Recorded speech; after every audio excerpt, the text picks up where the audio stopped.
제가 앞서 오프닝에서 말씀드린 것처럼 금호산업 매각 유찰과 관련된 이야기 한번 해보도록 하겠습니다. 호반건설이 결국 단독 입찰을 하기로 했지만 채권단 측에서 오늘 우선 협상 대상자를 선정하지 않겠다고 하면서 이제 사실상 유찰이 된 건데요. 앞으로의 진행 상황은 또 어떻게 될지 한번 알아보도록 하겠습니다. 현재 산업부의 염현석 기자 나와 있습니다. 어서 오십시오. 네, 안녕하십니까. 네. 팩트들은 이제 많이들 아실 것 같습니다. 이렇게 좀 유찰된 이유부터 좀 구체적으로 한번 짚고 넘어가 보죠. 네, 애초에 금호산업 인수전은 박삼구 금호아시아나그룹 회장과 김상열 호반건설 회장 이제 맞대결로 이제 관심을 끌었습니다. 예. 특히 뭐 두 기업, 두 그룹 다 뭐 호남을 기반으로 하는 뭐 지역 사회 뭐 대표 기업이기 때문에 더 관심을 모았는데요. 예. 뭐 결과는 싱겁게 끝났습니다. 뭐 원점으로 돌아간 건데요. 이유는 호반건설이 너무 가격을 낮게 썼습니다. 예. 뭐 채권단은 최소한 원금을 고려해 인수가격 가이드라인을 1조 원으로 시장에 제시를 했습니다. 네. 뭐 사인을 줬었습니다. 왜냐하면 어찌 됐건 한 8, 9천억 정도를 이제 예상을 했으니까요. 네. 예. 하지만 호반건설은 그 가이드라인의 60% 그러니까 한 6조 7천억 원만 냈기 때문에 채권단 내부에서 이 원금 1조가 들어갔는데 6천억 가지고 하면 너무 손해가 커져서 그렇죠. 이제 예. 받을 수 없다. 네. 그래서 이제 뭐 반발하게 된 거죠. 이미 채권단 내부에서는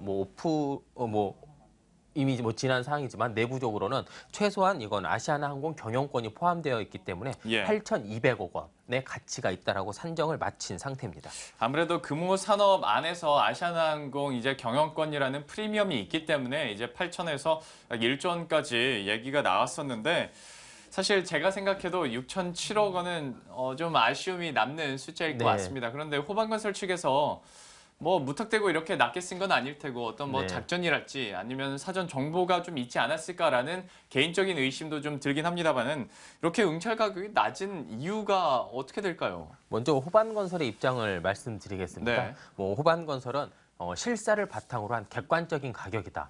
금호산업의 가치는 이게 정말 맥시멈이다. 이게 최대 가치다. 우리가 할 수 있는 뭐 이런 공식 입장만 밝히고 있습니다. 뭐 아시아나항공 프리미엄까지 다 합쳐서 합쳐서겠죠. 맞습니다. 예. 그런데 상식적으로 6천억이라는 가격이 좀 이해가 되지 않는 부분이 많습니다. 예. 박삼구 회장이 우선 매수 청구권을 가지고 있습니다. 이 때문에 김상열 회장이 금호산업을 인수하기 위해서는 반드시 박삼구 회장이 제시하지 못할 그 정도의 금액을 제시를 해야 되거든요. 네. 이 가격을 시중에서는 1조 원 이상으로 본 겁니다. 예. 뭐 자금 사정이 좋지 않기 때문에 1,000억 원대, 뭐 8, 9천억 이 정도면 박삼구 회장이 우선 매수권을 행사할 수 있지만 1조 원이 넘어가면 좀 힘들 것이다. 네. 그리고 김상열 회장도 뭐 대한상유 회장단 회의 등에서 기자들과 만나서 우리는 현금이 2조 원이 있다. 뭐 예. 이렇게 당당하게 밝히며 충분히 할 수 있다라고 밝혔고요. 네. 뭐 그 전날이죠. 27일 날 하나금융이 호반건설에 4천억 원 규모의 투자 확약서를 발급해 줍니다. 예. 이거는 뭐 4천억 원을 뭐 지원을 해준다라는 건 아니지만 4천억 원 규모를 우리가 뭐 대출을 해줄 수 있다. 뭐 사인 정도는 줄 수 네. 있는 거잖아요. 예. 이렇기 때문에 최소한 이건 9천억 이상, 예. 1조 원 이상의 딜이라고 봤고 네. 뭐 저도 그렇게 생각을 했었죠. 하지만 뭐 공식 입장, 호반건설에 뭐 우리는 객관적인 가격이다. 이런 공식 입장만 내놓고 뭐 의문점만 여러 가지로 남습니다. 사실 이 전까지만 하더라도 호반건설과 함께 사모펀드들이 또 입찰에 이제 경쟁을 붙지 않을까라는 생각을 했었습니다. 때문에 아마 모든 시장에서도 약 한 8천억에서 9천억 원은 나오지 않을까 했는데 단독 입찰이 됐고 그리고 그 단독 입찰을 했던 호반건설은 6,007억 원을 네, 맞습니다. 그 7억 원이 왜 들어가는지는 저도 잘 모르겠습니다만은 그렇게 했습니다. 애매한 숫자가 됐고 어쨌거나 이런 유찰 소식이 있다 보니까 주식시장에서는 아무래도 금호산업이나 아시아나항공의 주가가 뭐 급락을 할 수밖에 없을 것 같습니다. 현재 상황도 잠깐 짚어주시죠. 네, 뭐 조금 전까지 아시아나항공 주식을 살펴본 결과 오늘 하루에만 예. 7%가 넘게 지금 하락하고 있습니다. 뭐 금호산업이 7% 이상 하락하고 있습니다. 뭐 네. 아시아나항공도 상황은 비슷합니다. 금호산업은 뭐 지금 낙폭을 더 늘려갔네요. 현재 벌써 9.8%까지 30분 만에 2%포인트 넘게 더 네. 하락을 한 모습인데요. 아시아나항공 역시 뭐 상황 비슷합니다. 제가 마지막으로 확인했을 때 1시간 전만 해도 4%가 넘게 하락을 했는데 예. 그 1시간 만에 또다시 또 1%포인트 넘게 빠졌습니다. 예. 증권가에서는 이렇게 뭐 금호산업과 아시아나항공 주식이 이렇게 급락한 원인을 호반건설이 제시한 인수가격으로 설명을 하고 있습니다. 호반건설이 공식 입장을 통해 내놓은 객관적인 자료 분석, 네. 실사를 통해 내놓은 합리적인 가격이 6,007억. 이게 6,007억 원이기 때문에 예, 숫자가 애매하죠. 말하기도 애매하네요. 맞습니다. 이렇기 때문에 이게 정말 금호산업과 아시아나항공 경영권의 프리미엄이다. 예. 이 때문에 시장에서 자체적으로 재조정이 일어나고 있다라고 분석하고 있습니다. 사실 그러니까 우리가 기대감만큼은 8천에서 9천 그리고 뭐 많게는 1조 원까지 내다봤는데 한 기업이 6천억 원대를 써내리니까 뭔가 가치가 깎이는 듯한 느낌도 드는 것 같고 네, 맞습니다. 과연 다음 만약에 입찰이 더 진행이 된다면 과연 그때는 좀 중간선을 어느 정도로 찾아야 될지 고민이 깊어지는 것 같습니다. 다음 매각 절차가 어떻게 될지 좀 궁금해지고 있는 상황인데요. 과연 현재 어떻게 돌아갈 것으로 예상이 되고 있나요? 네, 뭐 매각 절차는 지금 어찌됐건 한 번 유찰이 됐기 예. 때문에 사실상 종료가 됐고요. 뭐 이후에 다음 주 화요일 5월 5일 이후에 이제 채권단이 전체 회의를 열 계획입니다. 뭐 네. 산업은행, 우리은행, 뭐 농협 등 이제 채권단들이 전부 다 모여 의견을 모을 텐데요. 이때 논의될 계획이 재입찰을 할 것인지 네. 아니면 박삼구 회장과 박삼구 회장과 이렇게 매각 협의를 할지 이걸 이제 결정하게 됩니다. 예. 하지만 뭐 재입찰의 경우 별로 가능성이 높지가 않습니다. 이미 금호산업 인수전 흥행에 실패한 매물 아닙니까? 뭐 결과적으로는 그렇게 됐죠. 네. 예. 이렇게 실패한 걸 다시 재입찰을 해봐야 뭐 다시 또 들어올 곳도 없을 뿐더러 뭐 매각 작업이 오히려 장기화가 되면 예. 투자 자금을 회수해야 되는 채권단 입장에서는 부담일 수밖에 없습니다. 이 때문에 채권단은 박상구 회장과 직접 이렇게 매각 거래를 체결할 가능성이 높고 이런 예. 전망이 지금 제일 우세하고 있습니다. 예. 우세합니다. 사실 이번에 6,007억 원이 나오다 보니까 뭐 재입찰을 정말 한다고 하더라도 누가 뭐 8천, 9천억 원을 쓰겠습니까? 더 그렇죠. 밑으로 내리는 거기 때문에 채권단 측에서도 반길 일은 아닌 것 같고 때문에 이제 박상구 회장이 다시 거론되고 있는 것 같습니다. 과연 네. 우선 협상권을 가지고 있었던 박삼구 회장이 우선 매수권을 갖고 있었던 박삼구 회장이 어떻게 움직일지도 좀 궁금해지는데 이쪽 분위기는 좀 어떻던가요? 네, 먼저 뭐 박삼구 회장 측 분위기부터 먼저 말씀을 예. 드리겠습니다. 일단 뭐 박삼구 회장 측은 한숨을 돌리는 모양새입니다. 예. 뭐 사실 호반건설이 6천억 원을 이렇게 제시를 했을 때만 하더라도 상당히 분위기가 좋았습니다. 왜냐하면 그 57%에 관한 전체 가격 57%의 6천억 원이기 때문에 박상구 회장이 우선 매수권을 가지고 있는 50% 플러스 한 주에 대해서는 5,300억 원만 있으면 네. 다시 금호산업을 되찾아올 수 있었습니다.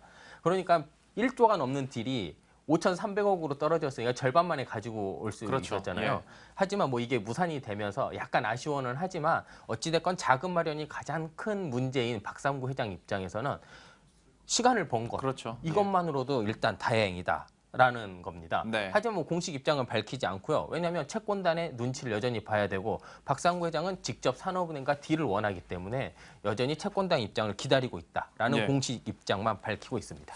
뭐 어떻게 될지는 역시 이 부분도 결과를 그리고 뚜껑을 열어봐야 하는 문제이기 때문에 지켜봐야겠습니다만은 사실 뭐 올해 초까지만 하더라도 박상구 회장이 이렇게 돈을 많이 가지고 설마 있을까라는 네. 이야기들이 많이 있었습니다. 그래서 자금적으로 좀 역부족일 것이다라는 이야기들이 많이 돌았는데 최근 좀 돌아가는 상황 보면 꼭 그렇지만도 않다라는 느낌이 들어요. 자금 사정 좀 어떻게 뭐 변화가 있습니까? 네, 뭐 박상구 회장 뭐 자금이 뭐 크게 변하지는 않습니다. 예. 다만 이제 개인적으로 별로 유용할 수 있는 자금은 그리 많지 않은 걸로 알고 있습니다. 예. 2009년에 그룹이 워크아웃에 들어갈 때 사재 3,300억 원을 이제 털어서 그룹에 투자를 합니다. 네. 뭐 오너 이제 책임 경영의 일환이었거든요. 그때 이제 3,300억 원을 이제 내놨기 때문에 이미 본인이 가지고 있는 자산은 거의 없다라고 보여지고요. 예. 하지만 최근에 이렇게 금호그룹의 주요 계열사들이 워크아웃에서 이제 벗어나면서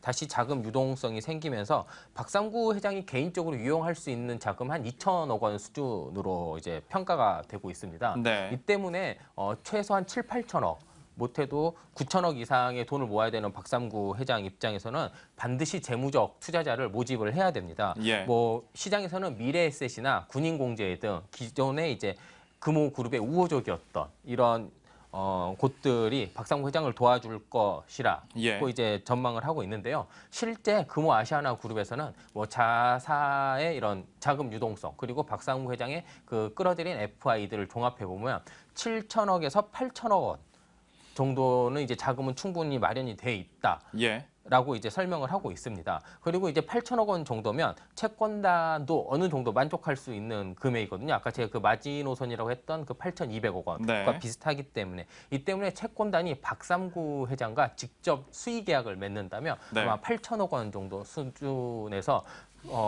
박삼구 회장이 금호산업 지분 50% 플러스 한 주를 가져갈 것으로 보입니다.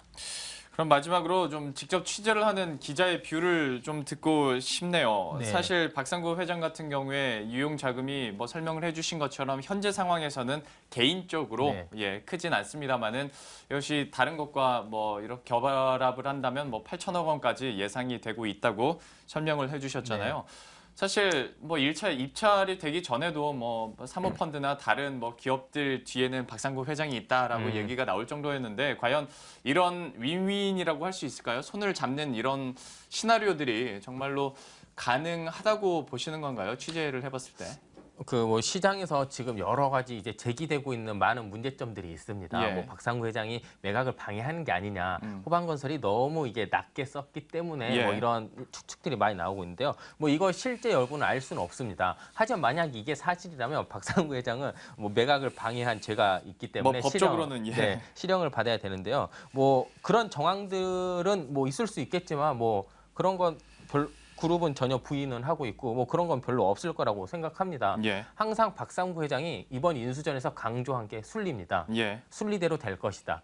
이 말은 본인이 뭐 호남이든 그리고 뭐 우리나라 경제계든 어느 정도 이렇게 많이 이바지를 해왔기 때문에 본인한테 다시 돌아올 거다. 뭐 이런 예. 우회적으로 다시 포함한 건데요. 예. 실제 금호 산업의 가치가 아시아나항공 경영권을 프리미엄을 포함하더라도 그렇게 높지 않다라는 게 정설입니다. 예. IB 업계 같은 경우에는 최대한 많이 줘봐야 7천억 원이다. 예. 라는 수준이기 때문에 뭐 호반건설 입장에서도 정말 승자의 저주를 빚지 않기 위해서 6천억 원 정도 썼다라는 거 숫자로는 이해가 되는 숫자인데요. 심정적으로는 그렇게 이해가 되지 예. 않는 거죠. 네. 이제 그리고 이렇게 시장이 혼란스러운 것도 지금까지 이런 호반건설을 보여줬던 행태들이 있지 않습니까? 네. 우리는 인수를 하겠다라. 뭐 이런 게 있었었는데 뭐 그런 걸 이제 한 방에 뒤집는 숫자를 보여줬기 때문에 혼란스러웠던 거지. 제가 보기에는 6천억에서 7천억 원 정도가 딱 금호 산업의 가치인 것 같습니다. 예. 아, 뭐 그거야 개인적인 또 뷰가 또 나왔네요. 적정 가치라고 말씀을 해주셨고 제가 질문을 하고 답변을 들으면서 약간 좀 깜짝 놀랐었던 것은 뭐 법적인 얘기까지 가면 너무 멀리 네. 가는 것 같고 실제적으로 보니까 박상구 회장이 8천억 원대 자금은 그래도 유동을 할 수 있을 것이다라고 네, 그렇죠. 예, 충분히 가능하다고 보시는 거죠. 네. 자, 이렇게 해서 과연 계속해서 이 금호 산업 주인이 누구에게로 돌아갈지는 우리가 한번 지켜봐야 될 것 같습니다. 계속해서 이 부분에 대해서는 강조드리는 거지만 이건 정말 뚜껑을 열어봐야 합니다. 과연 어떻게 진행이 될지 저희가 계속해서 예의주시하면서 여러분들에게도 전해드리도록 하겠습니다. 지금까지 산업부의 염현석 기자와 함께했습니다. 고맙습니다. 네, 감사합니다.